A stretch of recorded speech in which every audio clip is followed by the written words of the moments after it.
Good morning. It must be Friday because here we are at the Future Panther Academy. Thanks for joining us, everybody. My name is Bonnie Fugiasco, and I serve as the Special Events Manager for the University of Wisconsin Alumni Association. Welcome to everyone who's been with us in the past, and welcome to all of our new viewers joining us for the first time here at the Future Panther Academy. Today is the 5th program in our 9-week series called Stars Have Stories. We're presenting this program in partnership with the UWM Planetarium. And that's where our program host and astronomer, Dr. Jean Creighton, has been the director since 2007. And she's got another great program lined up for us today. Well, today's episode is called How Fast Do Stars Move? That's a really good question. I wouldn't even know where to start, but Dr. Jean is going to teach us all about that today. If you're watching our program, you can ask questions. There's a little chat box right to the right of your screen, and we'll get to as many of those questions as we can at the end of the program. If you've missed any of our previous programs, feel free to check out our website, the UWM Alumni Association website that is, where you can find all of our program links, and you can watch them on demand at any time. So with that said, everybody settle in and let's get started as Dr. Jean presents this week's episode, How Fast Do Stars Move? Thank you, Bonnie. I think a couple of weeks ago, we got one of those great questions that we get from Miley. Do stars move with respect to us? Are they moving? And the answer is yes. But I think it's useful to think or wonder, why do we even care? Why do we want to know? Why do we need to know the distance that stars are in and the speed that they're going? Because it tells us something about us. It tells us something about where we fit in. Where are we in the cosmos, right? Now, I've shown you this picture before. This is an artist's impression, an educated impression of what we think our galaxy looks like from above. If we could just go above it and look at it from above, this is what we think our galaxy would be. And notice how the sun is not smack in the center. It's not even close, really. It's kind of midway to the edges of the galaxy. And we figure that out because we can measure the distance, we can measure the speed of different stars, we can plop them the information in a computer, and the computer says, based on what you're telling me, this is what I think our galaxy looks like. And we'll get to a little more what insights we've gotten about something very cool at the center of our galaxy a little later in our conversation. Now let's think about speed. And to give us some idea of how fast stars are moving, I thought it would be good to touch base with things we're familiar with. So a koala moves about 6 miles an hour. That's fast for a person, but joggers can certainly reach that speed. Notice I'm talking about miles per hour. A cheetah can get to 60 miles per hour. And an airplane can be 10 times faster than that. Okay, so it's 600 miles per hour. Now, those are speeds that are Earth kind of speeds. Now, I'd like us to think about spacey speeds, right? So if you want to send something to leave the Earth and never come back, like a rocket, you need to give it the speed, so it needs to move how far a koala moves, not in an hour, but in a second. Okay, think about that. These rockets move 7 miles a second. That's the speed you need for something to leave the Earth and go somewhere, visit somewhere. The fastest star we have ever measured goes as far as an airplane goes in an hour in 1 second. It travels 750 miles in a second, and that's as fast as it goes. Now, we'll get to it in a moment, but I want to put the idea in your mind. That's so fast that the star changes color. Think about that. Let's go to our next idea. So we're talking about speed in general. How do we measure speed normally in our daily lives? This is an experiment that I did with one of my sons. We basically used one of our toy cars that we have handy, and you measure the distance that the car traveled. You can use a phone or a timer to figure out how long it took to travel that distance. You divide those two, and that's it. It's pretty simple. The idea is simple. You figure out the distance traveled, you divide by the time it took to travel that distance, and that's your speed. And you'll have an opportunity in the activity to do a couple of measurements of your own to see how fast can you send a ball. But you'll see that in the email later. Okay, so this is what we do normally. We can actually do this for stars, and I'd like to show you an example. This is a star called Castor, and it's, by the way, in Gemini. Gemini is Latin for twins. If you imagine two stick figures side by side, try this. If your fingers are more flexible than mine, maybe you can wiggle the tops of your fingers. This would be Castor, this would be Pollux. Castor, as many stars are a double system.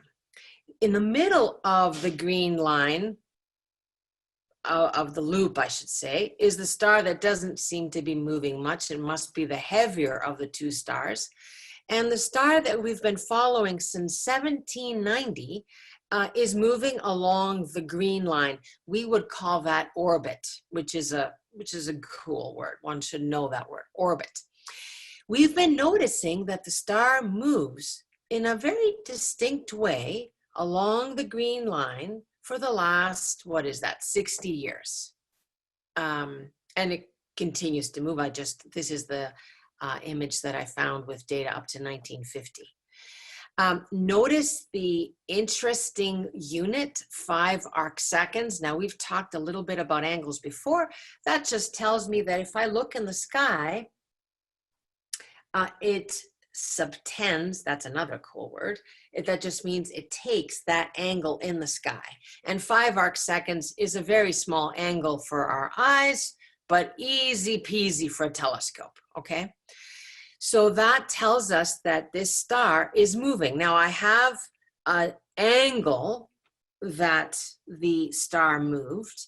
I can see how long it took, in this case 60 years. I divide the two, and if I manipulate the unit so that it's something more reasonable than arc seconds per year, I can figure out how fast it's moving, at least in terms of angles per time. But that's not enough, right? Because that doesn't really tell me how fast the star is zipping along. And I'll give you an example of this. Again, an experiment that I set up in my living room.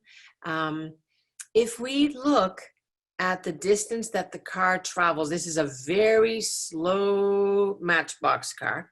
If it traveled this distance, that blue little ruler, then the closer the car is to me, that angle is fairly large, right? That's distance seems to be, I can see it's literally moving through my field of view.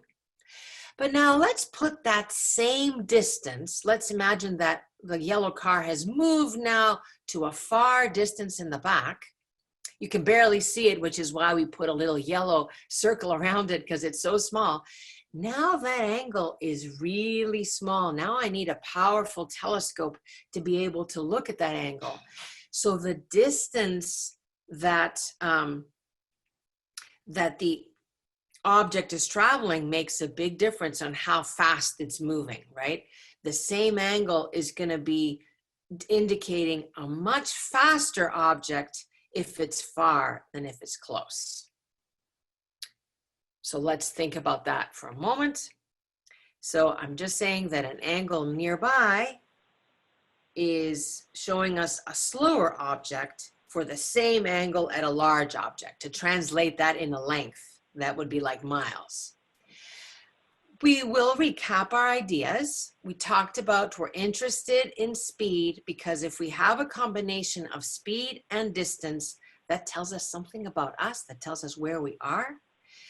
To measure speed, we need a length and time, and we divide those two and we get a speed. And we can use that simple idea, as long as we can translate the angle into a length, which we can.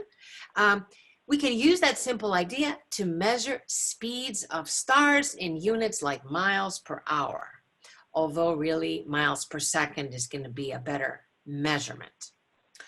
So far, so good. Great. Now I'm going to show you my very favorite prop of all. I happen to have it here, and it would be a slinky. I like slinkies.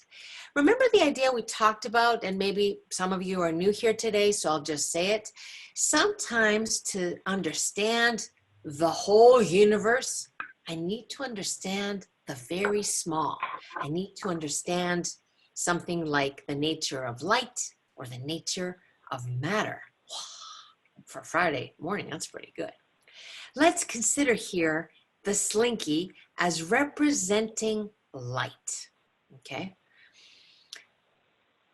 Now, light, slinkies are cooler, but I'm gonna use my hands too, are like waves. And we're gonna imagine that a wave of light is a particular color, and the color is determined by the distance between the two peaks of the wave. This distance is called wavelength. And I would like you to say that with me, wavelength. Nice. The wavelength determines the color. In this little box, you see all kinds of different blues, and they're going to be slightly different wavelengths, but pretty close. That is wavelength. And as I said, the color of light is determined by the length of the wavelength. Excellent. Now let's imagine that, well, blue, by the way, is a short wavelength. Blue is short. Now imagine that you have a light that's green, so that's a little longer than blue, and that the star is moving towards you, okay? So I'm gonna stretch this out a little bit so I can make my point. So here is a green light that's coming toward you, and now the star is actually moving toward the Earth, toward you.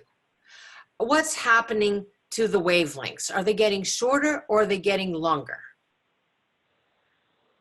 I'll show it one more time. So here is green light, which happens to be longer than blue. I should say that red is long. Blue is short. So here's our green light somewhere in between. The star is coming toward us. What's happening to the wavelengths? They're getting shorter, that's right. They're getting bluer. We call that blue shifted, okay? Same example, but now we're gonna go the other way. Let's start with green light. And now we're going to have the star move away from you.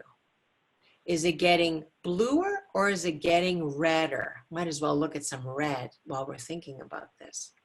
So here's my star, my green star, and the star is shooting away from us. It's going really, really fast away from us. What's going to happen to the light? Is it going to look bluer or redder? Yeah, it's going to look redder, and we call that redshifted. In fact, if you look at distant stars, distant galaxies, they are flying away so fast that that tells us that shifting toward the red, distant things look red, and they tell us that the universe is expanding.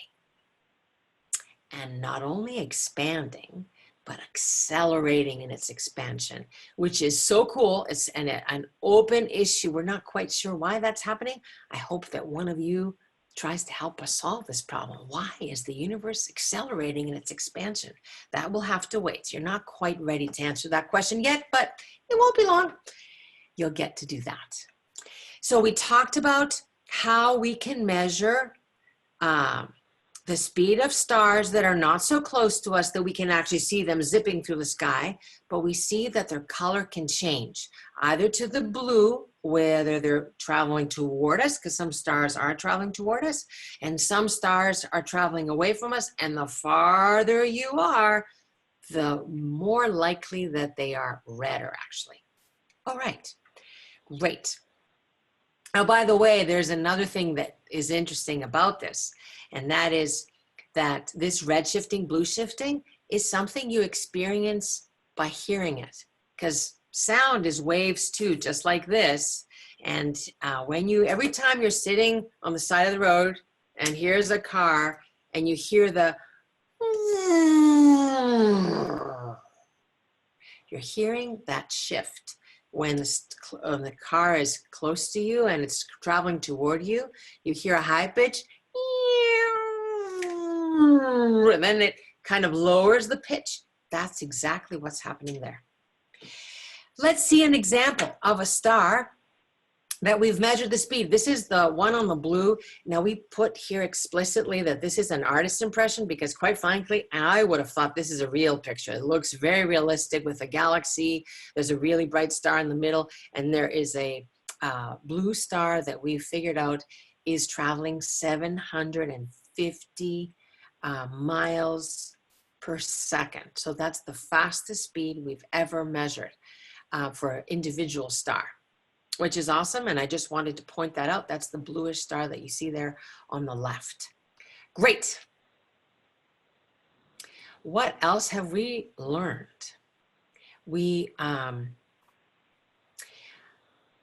This is one of those images that's super exciting to me because say 30 years ago, we wouldn't have been able to do it.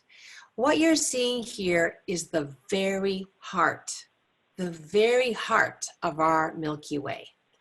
And these observations that you're seeing here are very hard to make because that's a crowded field. There are lots and lots and lots and lots of stars. So you need very high precision to see individual stars. You need to zoom in big time to see those individual stars.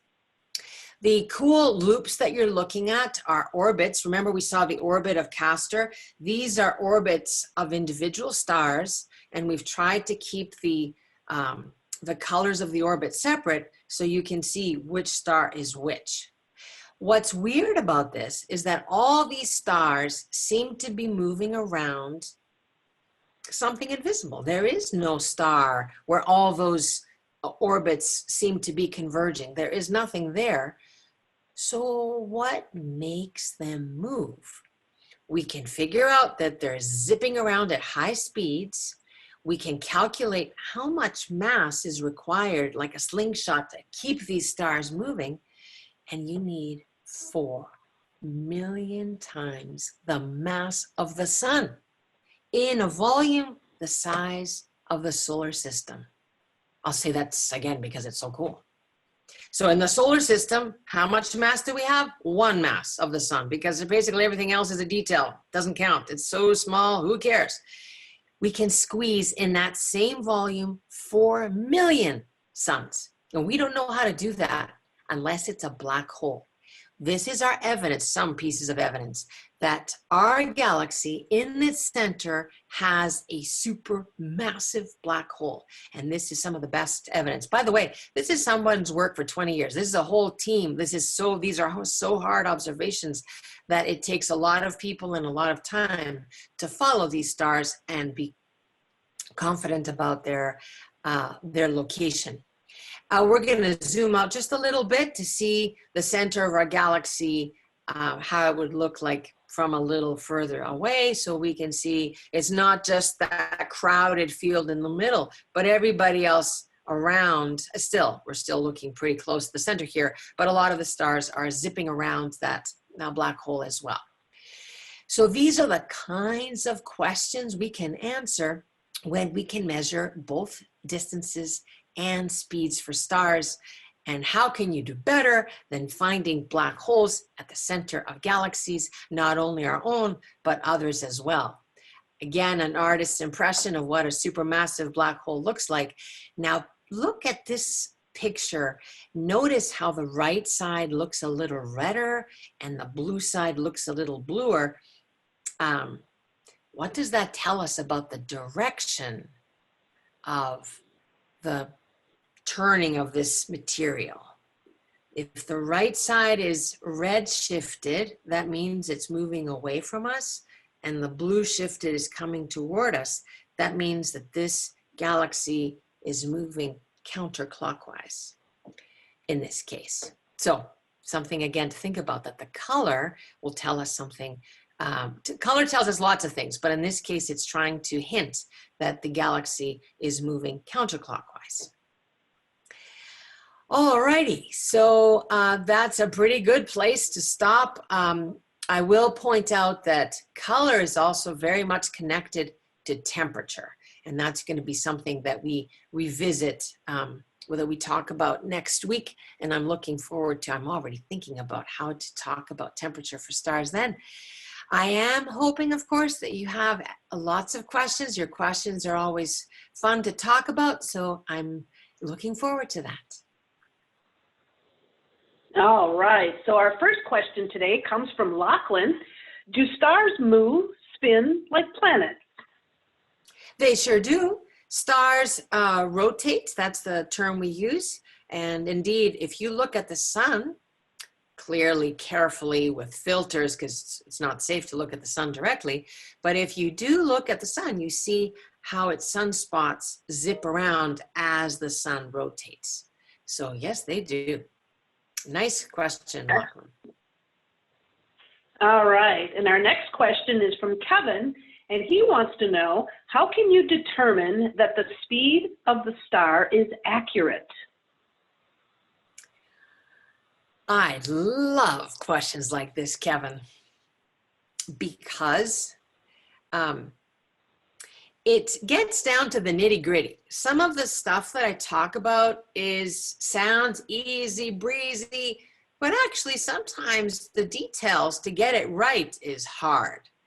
In the case of speed, it isn't, because we have very, very accurate machines. They're called spectrographs that can measure wavelength to as many significant figures as you care to.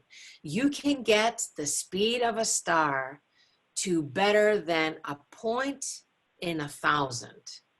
So for example, if that means if I was measuring that a speed of an airplane is, let's say, 1,000 miles per hour, that's a very, very fast airplane, but let's just say 1,000 per hour, that means I could measure it to be only between 999 and 1,001.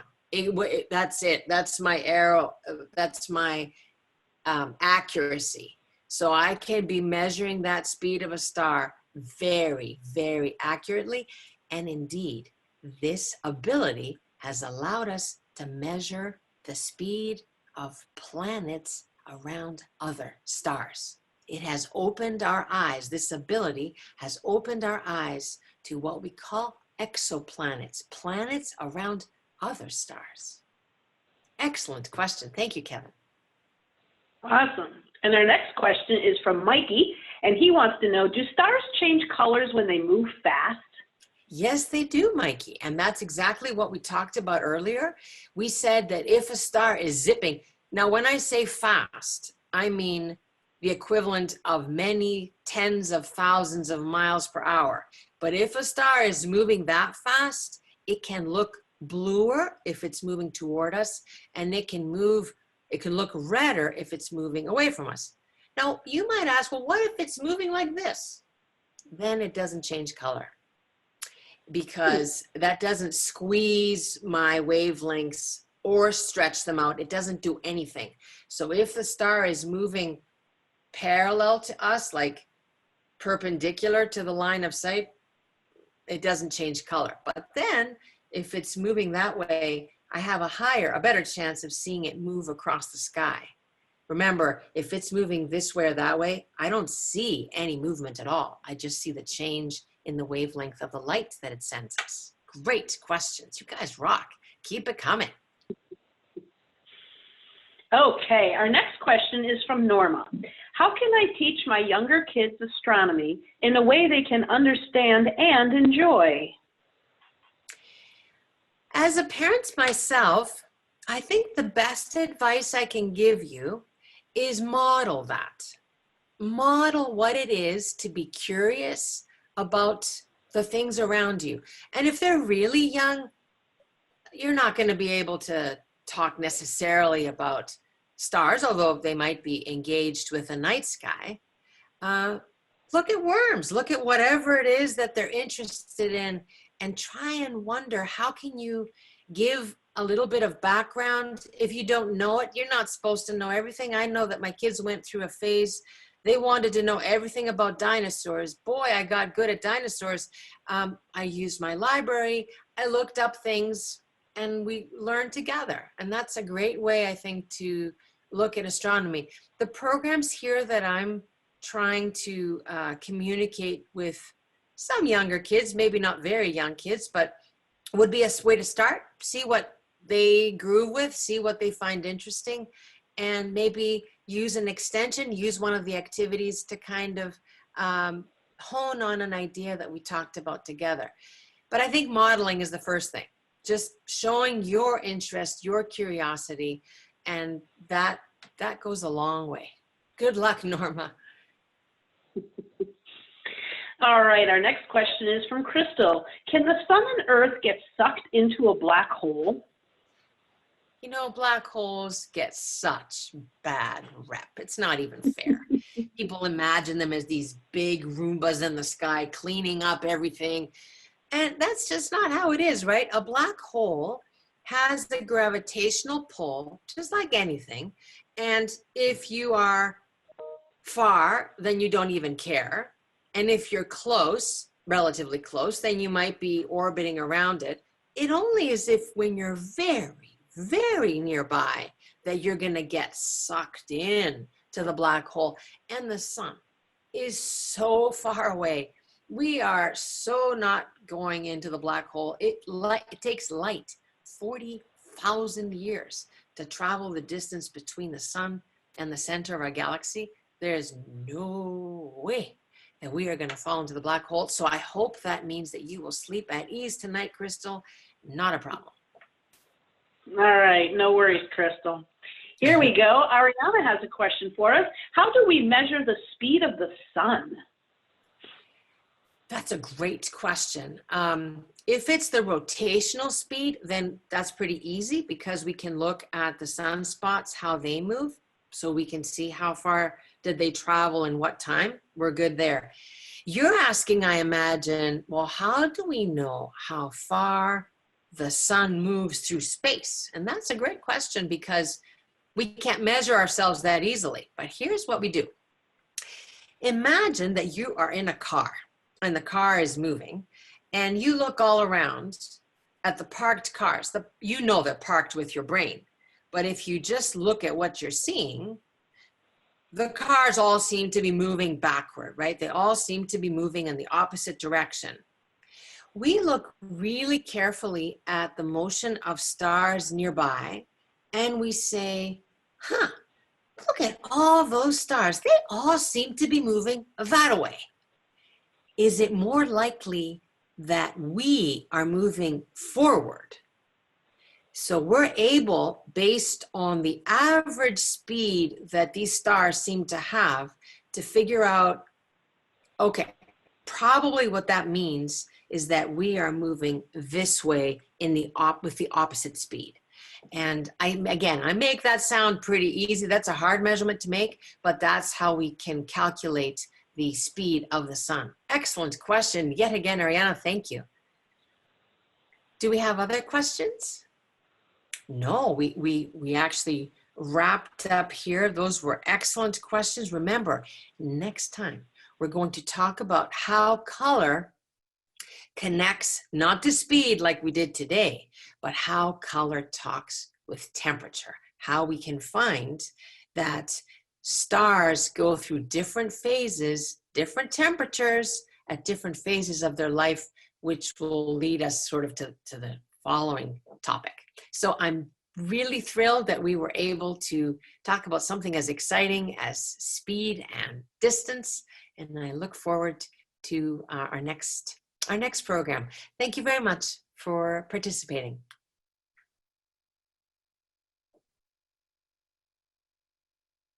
And we're out. Great. Hey. Great Nice. job. Yeah. So I think we hit that mark a little better this time. Yeah, that was good.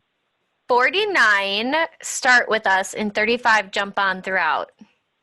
Oh, wow. Oh, Great. That's So yeah, just over 80 today. good. Excellent. 80. Awesome. So we're Great. maintaining. Yeah, we're staying steady. That's good. Good.